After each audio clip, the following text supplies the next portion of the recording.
Hey folks, everyone, I'm glad to have you back here with us today. I am here with Ned and Kelly Vandiver, who are coaches who work alongside me in the Couples Cure.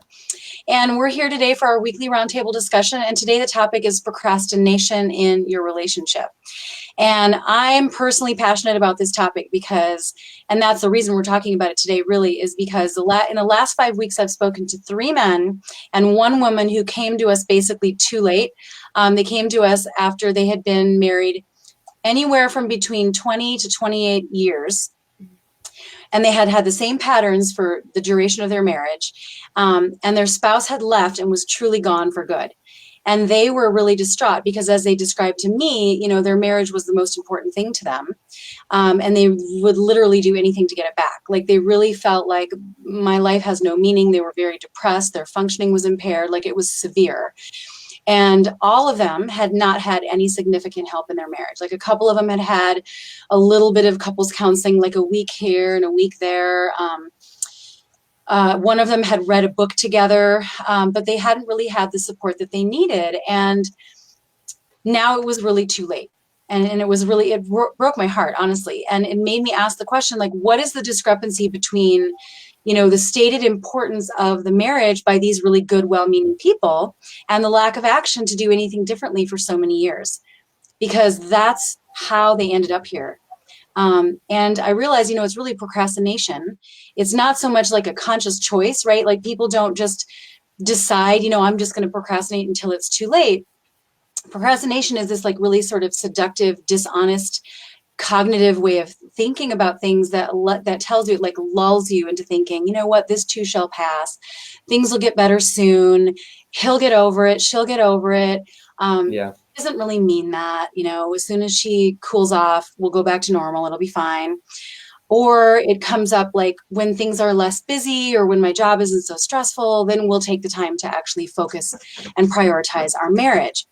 And so it's really just this sort of like micro level avoidance over time, just like these tiny little decisions. It's not conscious, like I said, like people don't decide that they're going to ruin their marriage and then regret it for the rest of their lives.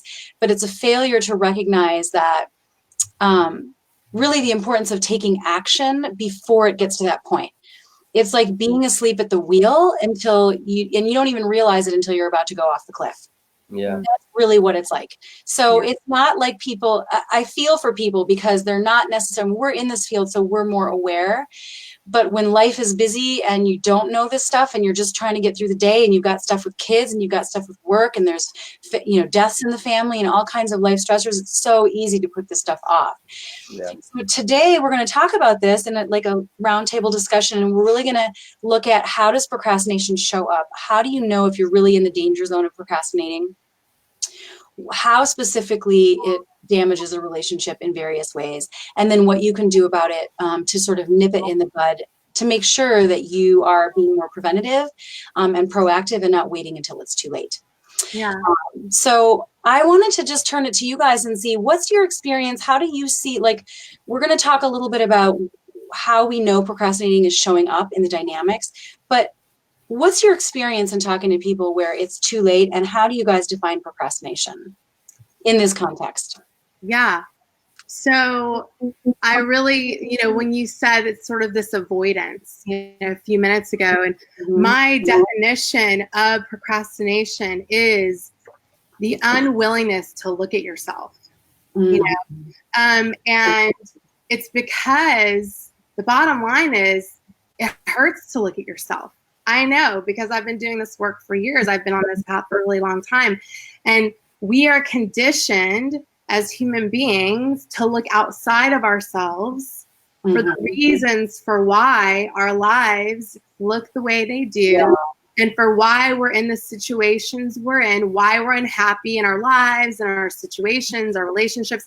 And we point the finger instead of holding up the mirror, right? Right. And you've got to start holding up the mirror and stop pointing the finger and putting yourself in the victim position, because then you're giving away your power. You're telling the universe that you're a victim in your life and life is happening to you and you have no way to change it. And that is, to me, what procrastination is. It's the unwillingness to look at yourself because you it hurts because, the homeostasis is, the safe place is, the comfort zone is this here. And it's your fault and your fault and your fault. These are all the reasons for why. And look, when we're talking about marriage, right, or any big endeavor, any goal, any transformation that we want to see in our lives, it first requires us to look really deeply at ourselves and at the truth of our situation, right?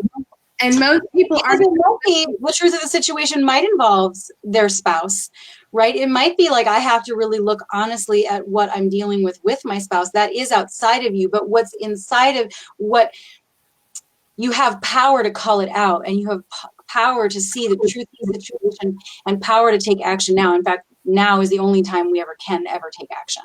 Right. So, but I agree. I think that it's really a resistance on some level, not even consciously for a lot of people. For some people, it's more conscious, like, I don't want to go there, right? And they'll say that. Right.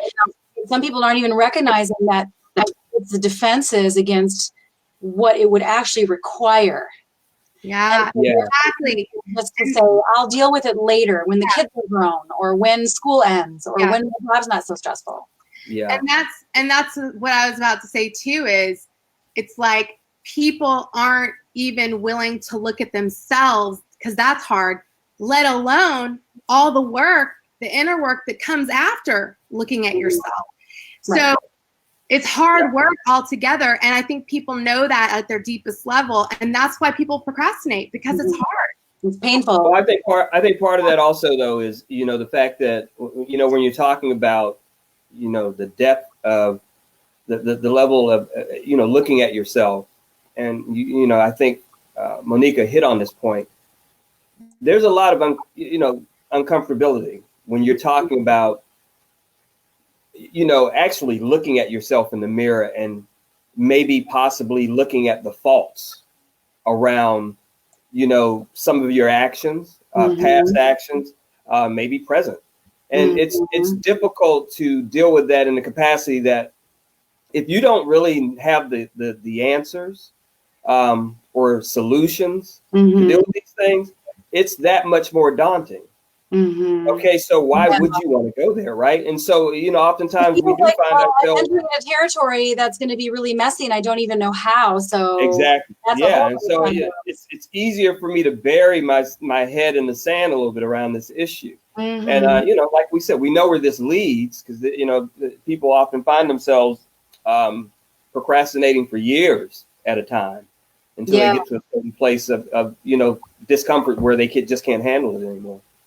Yeah, right. Exactly.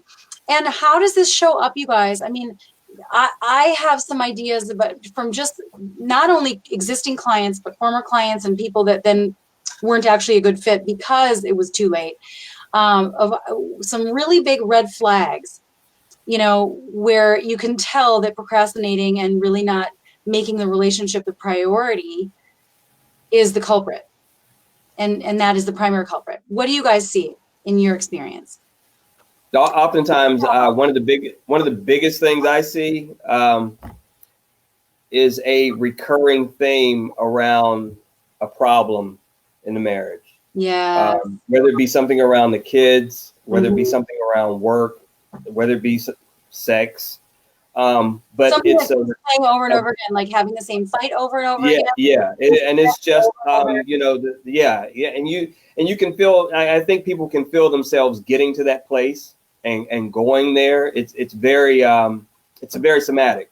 It's one of these things that probably you begin to feel it before you even really can dive into a really good conversation or dialogue around it. You can just kind of feel it welling up inside your body. So these recurring themes that's one of the huge ways that it shows up. Yeah, and then sort of a variation of that is when you have just started to normalize something that feels really wrong, because you're so stuck and because it's happened over and over again, it just feels normal. Yeah. So then there's just almost a resignation or an acceptance around something. You just kind of give up, like, you know what, this parenting issue is something I really wanted to figure out. It really matters to me in terms of my personal legacy as a parent, but I can't seem to communicate with my spouse. every single time it turns into this stonewalling thing. This is just an example. And it becomes so normal that then you just like live with it and you give up on it. And then you end up really sacrificing your life dreams as a parent because you weren't able to get it together. Yeah. But where I notice it becomes a red flag in talking to people is if there's just a sense of resignation, like there's literally, well, that's just how it is. And they're arguing almost for their limitations. I feel like that's a big red flag that procrastinating and putting things off, the power of the habit has become so strong that now you're justifying it. Yeah. Yeah. Yeah. Totally. That's huge. That's huge. You said, Monika, you said, you know, or maybe, babe, I don't remember. You feel it welling up in your body, right? You feel it, frustration. Yeah, babe, you said it. The frustration welling up in you and in your body, and you don't say anything.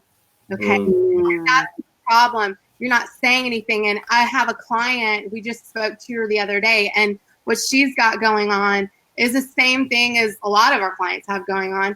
And she's in a place where they've been married for a really long time. They fell in love quickly. They were younger, obviously, than they are now. They're like 15 years into the relationship. And when they met, she was much younger, and she hadn't really started doing her inner work, okay? And she's actually a coach now, but she hadn't started doing her inner work. And her marriage really led her, you know, got her on that path and that journey. And because she wanted to understand him better, just become a better version of herself, whatever. And she thought she could fix him. She thought she could help him. She thought she could, you know, make him this man that she wanted, right? And she was coming from a more covert, controlling space now when she looks back on it. And now she's in this place where she's done all this work, and she is a rare bird in the sense that she's done a lot of inner work. But even at the same time, she's in this place where she's grown by leaps and bounds. And it's been years. So I'll really just emphasize that. It's been years. And she is in this place where she's like, dude, like, if you can't meet me, if we can't even have a meeting of the minds, like, I'm out. But she won't say that. Like, she's been this very mothering, nurturing, sweet presence. Also, she was taught, don't be mean, don't say anything, don't rock the boat. So now she's like got one foot out the door. You know what I'm saying? And he doesn't even know that. And she knows in her heart, like, there's something going on with him because she can feel it. She knows it because he's just borderline, like, little socially awkward. He doesn't know how to have these conversations with her. What was she waiting for? I mean, why was she procrastinating and not using the leverage that she has until it's almost too late? What's your sense on that? So my sense on that is she just hasn't known how. She hasn't had the tools. And so what I have had to work with her on is like, dude, you've got to tell him, you know, you've been this mothering, nurturing energy. You've got to come at him, you know, with the lover, with the feminine energy. Like, this is what I want. This is how I want it. And I want you to give it to me. You know what I'm saying? How are you going to give it to me? You know, there's something deep in you that's going on that you need to get help with, right? Well, she hasn't said that to him yet, but we're working towards that. Saying, like, here's what I need, and here's what will happen if I can't have that, you know? Yeah, exactly. And it's like, if you don't let your partner know what's welling up inside of you, and you're not letting them know in a way that they can hear it, and it takes training to learn how to say something so someone can hear it. It takes learning and applying it in your life. But if you don't say anything to them, if you don't let them know the resentment that's building up in you, then it's not fair to them. No. And I have a client like this too.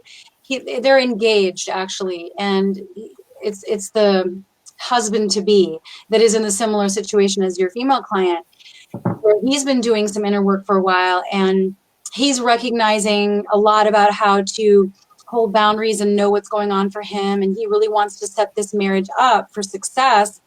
But he's kind of already got one foot out the door and she doesn't even know it because he's afraid to tell her, you know, here's what I'm holding back on. Like, they don't even have a date yet and they've been together for a long time.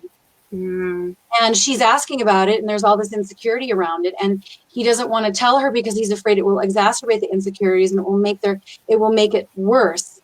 And that's the fear, is really just like the procrastinating on having that conversation I see in him is, I don't want to rock the boat. I want to just have a good time. And if I speak my truth, it could make things worse before it gets better. But that's what you have to be willing to do. Otherwise, you're going to get to the point where you're already gone and it never even really had a chance. Right. And that's so sad. And then you're going to blame it on the other person. Right? And you're going to point the finger for why. I won't let my client get away with that. But that is what happens. Yeah. It's like, no, that's not fair. Your procrastination is your unwillingness to look at yourself, because here's the deal. The triggers that we feel, the stuff that we pull out of one another, it's a gift because it shines the light on the wound. It shines the light on where we need to heal and where we need to do some inner work. And if you don't have that fire exchanging between the two of you and you're not having these really tough conversations, you can never grow. Absolutely. You know? Yeah. Absolutely. So when you feel stuck and powerless, that's a really good indication that you're probably procrastinating on taking the bull by the horn, speaking your truth, getting at something. Something needs clarity. Something needs to be spoken. Yeah. Something needs, like you say, Kelly, the light, you know, to be shining upon it. If you are in the same place, right? What are some other indications that you're stuck? Well, I kind of want to hit. I think what we talked about. Some people just kind of get into a place, like you said, a lull, where they just kind of hope things will just kind of go away. Yeah, you know, it's a lull. Yep, you're like they just hopefully this will in time this will pass. And we don't have to talk about it. There's a lot of stuff going on. I think things are fine. That's I hear all the time. And I'm like, well, do you know for sure? Has he said that? No, and they don't really know, and they're guessing. And I think if you don't know, if you don't have your finger on the pulse of where your spouse is, you are procrastinating on emotional connection. Right. Yeah. Because you're not attuned. Right. Yeah. That shows up a lot. It reminded me of that a lot. Yeah, and the unfortunate part about that also is that essentially you begin to stack. When these things become a pattern, you begin to stack on them in other areas of your life because you're not having these talks around a central theme or an issue that you're having, it begins to show up in other areas. Mm-hmm. And then the next thing you know, you're never happy. That's a very good point. If your foundation of the marriage or relationship is not solid and it's it's spilling out into other areas of your life, because we know that the primary relationship, that the quality of that connection directly impacts the quality of the rest of our lives, how we show up at work, how we show up as parents, our health and well-being. Yeah. When that's not right, that's a sign, that's a symptom of the deeper cause. Yeah. Well, I mean, like you said, though, the pattern is when it, and you're stuck in these patterns, because I hear this so often when I'm talking to, some of the clients. All we do is argue. Mm-hmm. And it's just like, okay, if that's one thing that started this, and now you argue about everything, look how that affects just your communication with your spouse and your partner, let alone everything else outside of that. Since, the relationship is the foundation. But I'm just saying, look how it affects every aspect of just how you talk about maybe the children, how you talk about lovemaking, how you talk about your careers, how everything becomes an issue. Yeah. Well, and that negative energy that literally infuses every topic that you're talking about. Exactly. Yeah. On some level, when people say that there's a resignation or a distinction, that they're accepting that. Yeah, exactly. That's how it is. And that's really not acceptable. I mean, it's not like you can't have conflict. Conflict is how you gain clarity and growth. But when you're stuck in that repetitive the kind of conflict that doesn't yield any clarity or growth. That's really toxic and corrosive. Yeah, exactly. And that will take you out. It is just a matter of time, really. Yeah. Because then you get drained and you get thrown out. Yeah, I always tell people, and then babe, you're so good at talking about the lull that so many men and women are in. So I want you to speak to that because you're so great at it. But I always tell people the difference between a marriage that's, it's doing okay, and a marriage that has some legit issues that now need to be worked through, and a marriage that's just about done and ending in divorce. The only difference between those three scenarios is time. That's it. How much time has passed? Yeah. And the time is different for everyone. And for the people who don't end up divorced, they're in just really unhappy, unfulfilling marriages. And how shitty is that? Or would that be, right? Yeah. But yeah, babe, the lull, right, that a lot of men have around staying stuck in this place of not being able to own that they have issues and that they need help. Like, yeah, I mean, I've been stuck in patterns around it myself, in our marriage, and thank God for Kelly for helping me, bring some of those things to light, because I probably couldn't have done it without her. But yeah, I found myself having resistance and having a wall. Like you said, we do this sometimes unconsciously. And when she would talk to me about specific situations, and this wall was up, and I couldn't hear her, and so the lull becomes this thing where I don't think I have a problem. Okay, and because I have this exactly, and it's just going to bounce off of that wall, and I'm never able to clearly understand her because of the wall. First of all, I'm never able to identify my part in what she's talking about because it can't penetrate the wall either.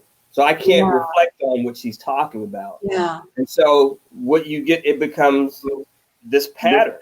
Just in the dark. And like we're talking about, it begins to penetrate and infiltrate every aspect of your life, because at some point I'm just going to feel like she has a problem. She has a problem. Yes. And until I'm ready to identify my part, because, I'm not feeling good about this situation at all, because it's not getting better. It's getting worse. And until I'm able to look at myself and identify my part in this whole thing, own my part in this whole thing, and truly want to fix it, it's just going to get worse. Right. I'm so glad you're telling us, Ned, because this is the guys that I was talking to in the last few weeks. What they were saying was, I thought it was fine. I thought it was better. And I said, why did you think it was better? Because she stopped complaining. Exactly. Yeah. She had been saying the same thing for years. Nothing had changed. And then she stopped fighting. She stopped speaking. As long as they're quiet, you think everything's fine. Yeah. Right? Yeah. It's actually fine if she's speaking up, if there's something. Here's the thing. If your spouse has a problem, you do too. Exactly. If you're thinking as an us, you can't just say that has nothing to do with me. You have to have good boundaries, and you have to be able to say, I'm not going to own my spouse's feelings and emotions and interpretations. That's their job. But you also can't turn a blind eye. You have to be able to bear witness to it, to be able to listen to it, to seek understanding from a place of curiosity, to create that emotional connection. How can I support? How can I be part of the solution? You can't say it's not your problem. Right. That's part of it. But and these guys were raised in a generation, most of them were older, and were like really raised that as long as nobody's talking about it, everything is fine. And so they really thought that they were out of danger when she wasn't talking anymore. And that was the opposite of what was true. So that's another really big red flag in terms of procrastination. And I think you did a good job of articulating that. To hear it from your point of view said like that, it makes sense to me now. when I think about the Yeah. conversations that I had with them, like that's why. Yeah. It wasn't because Yeah. they were intentionally saying, I don't care about my wife and I only care now that she's gone. It's Yeah. that they just really didn't understand it. Yeah. But I'll Yeah. tell you, and Ned's witness to this, and we've done it with one another, is there has to be a fight. Like there has to be a fucking fight. You got to shake it up. Like you sometimes got to like get in the person's face.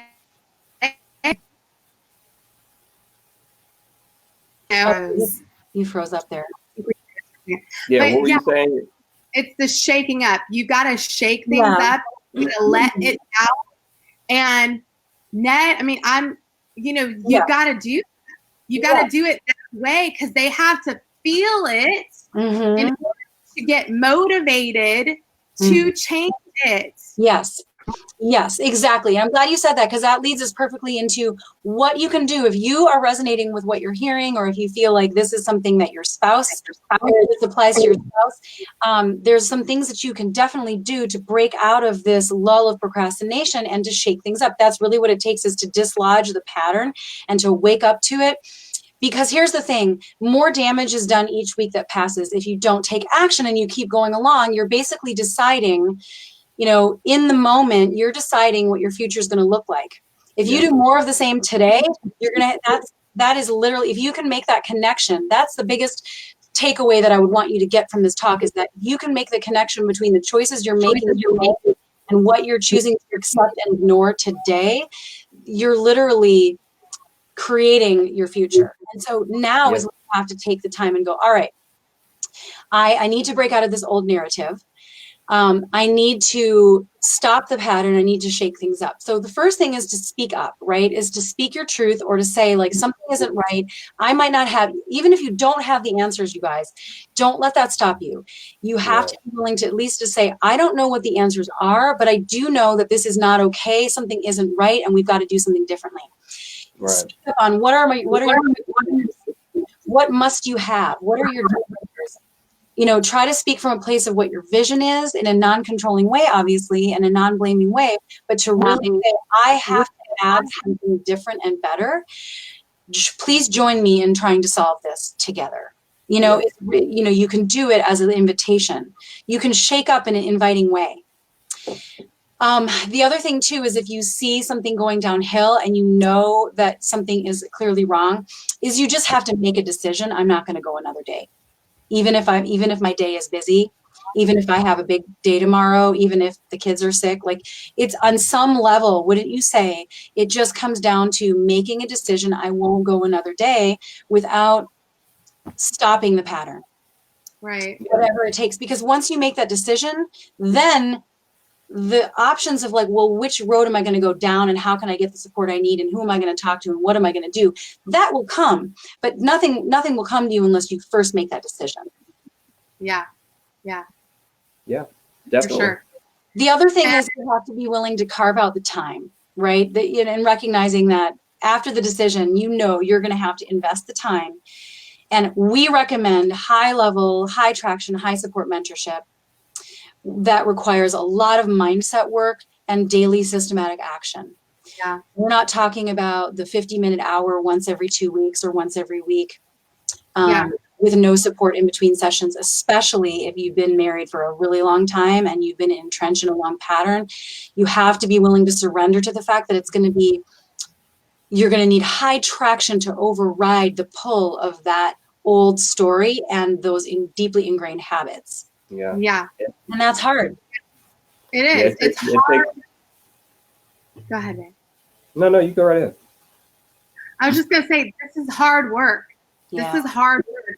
And without the right skill set, without the right mindset, without the right support, you'll never succeed. Because there are tons of books, right? We're in the age of information. There's the Google. You can Google about how to save your marriage. But here's the thing about transformation. If there's ever been anything you want to accomplish, a goal you wanted to accomplish, but you've never accomplished it yet, you don't know how to do that. Okay, you don't know how to do that. you can read a book all day long and have all the information of how to do it all day long in your brain. But if you've never actually, seen it into fruition into your life, like, you don't know what you're doing. It's so an expression that information just isn't enough. Like, theoretical knowledge is not the same. I can't remember where this quote is, but it's like, to know something and to not yet do something is to not yet know. Yeah. Exactly. You don't really know it until you've done it. Right. And transformational work, okay, requires you to literally change as a person. And that's busting the whole stupid myth that we always hear about. Don't try to change a person. Well, yeah, if you want a transformation in your life, you're going to have to change as an entirely different person into an entirely different version of yourself. And how do you get there? Well, that's what we teach people every day. You can't do it on your own. You'll never succeed that way. It just doesn't happen. Yeah. And one of the other things I want to mention is because, and this is how we find ourselves, and so many people find themselves in this place. We have a natural propensity to think we know how to do something that we don't know how to do. Okay, and this is it's a psychology, and it's part of the human behavior. But I want to understand that you really need to check your gauges around, measuring your performance, how your dialogue is going, what that looks like, how it sounds like when you're having these conversations with the person, and you find yourselves in this repetitive motion of anxiety or fear around, talking about these things. Because you have to start to recognize, if you're doing it the way you're doing it and it's not working, you need to do it differently. Yeah. You may not have all the answers. So you need to start reaching out and really come to grips with that. And it's hard for people to understand that. It is because we do really feel very excited and motivated and energized when we have some insights, like, oh, I get why I'm doing that now. I understand it now. And that feels good, and it feels very pacifying for the time being. But to understand something, to have insight on something, is not enough to actually create lived change. It's not enough to create a new visceral reality in our gut. It's not enough to actually change how we show up. It's a starting point. The self-awareness is a really good starting point. And I talk to people all the time that have already had therapy, they've done some inner work, but there's that disconnect between the intellectual knowing of something and then actually filtering that down at the subconscious level in terms of your beliefs, and also just that ability to take risks and knowing what tools to use when, because it's different, because a lot of tools focus on jumping in with something that's putting the cart before the horse, like communication before connection is something I talk about a lot.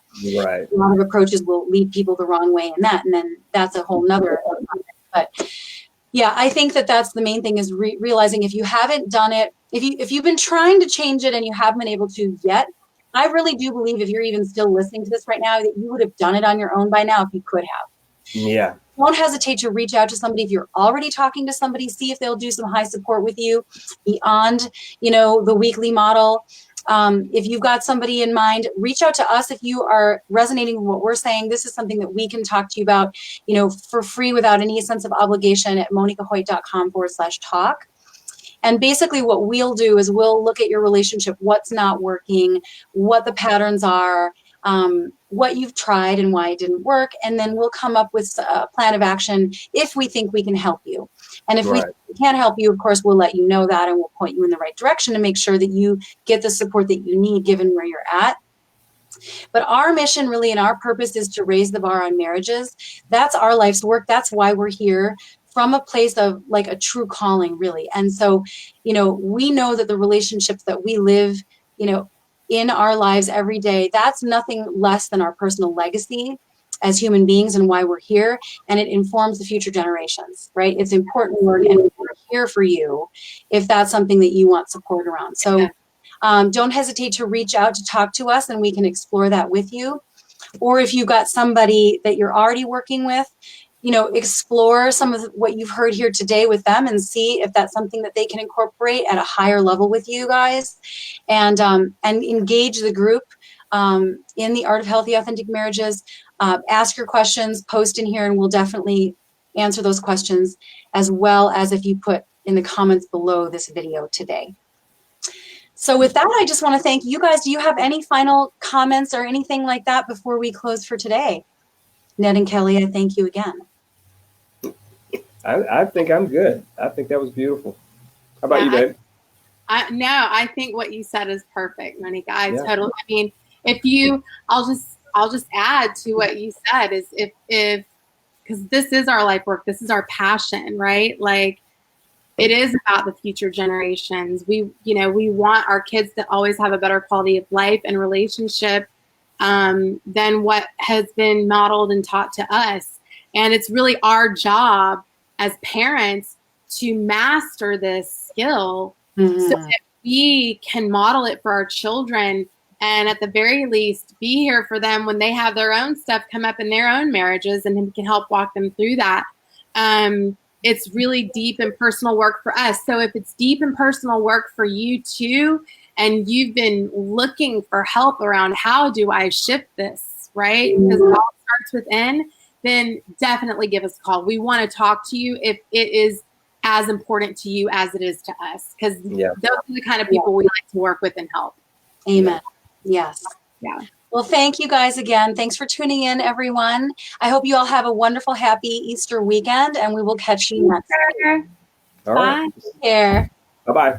Bye.